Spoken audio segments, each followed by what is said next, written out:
ফের দেশের বাজারে সোনা ও রূপার গয়নার দাম বেড়েছে। এক বিজ্ঞপ্তিতে বাংলাদেশ জুয়েলার অ্যাসোসিয়েশন বাজুস জানিয়েছে, তেজাবি সোনার দাম বাড়ায় সার্বিক পরিস্থিতি বিবেচনায় সোনা ও রূপার গয়নার নতুন দাম নির্ধারণ করা হয়েছে। নতুন তালিকা অনুযায়ী 22 ক্যারেটের এক ভরি সোনার দাম পড়বে 2,47,743 টাকা। আজ মঙ্গলবার 25 আগস্ট সকাল 9টায় বাজুসের standing committee on pricing and price monitoring এর এক সভায় দাম বাড়ানোর এই সিদ্ধান্ত হয়। আজ সকাল 10টা থেকে এই নতুন দাম কার্যকর হয়েছে। নতুন দামের তালিকায় আরও দেখা যায়, 21 ক্যারেটের সোনার প্রতি ভরির দাম বাড়িয়েছে 2,36,602 টাকা।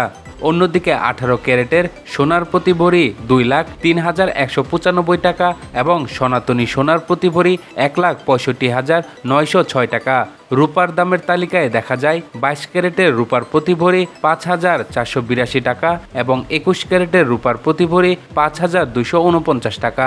অন্যদিকে 18 ক্যারেটের রূপার প্রতি ভরি 4,491 টাকা এবং সনাতনী রূপার ভরি 3,383 টাকা।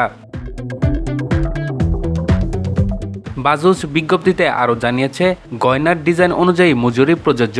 সোনা ও রূপার গয়নার বিক্রয় মূল্যের সঙ্গে ভ্যাট যুক্ত থাকায় গ্রাহকদের কাছ থেকে আলাদাভাবে ভ্যাট আদায় করা যাবে না। সুনির্দিষ্ট ভ্যাট মজুরি ও পাথর বাদ দিয়ে গয়না এক্সচেঞ্জ ও পারচেসের ক্ষেত্রে বাজুস পূর্বের নিয়ম বহাল থাকবে। পরবর্তী সিদ্ধান্ত না হওয়া পর্যন্ত দেশের সব জুয়েলারি প্রতিষ্ঠানে এই বিক্রয় মূল্য কার্যকর থাকবে বলেও জানিয়েছে বাজুস।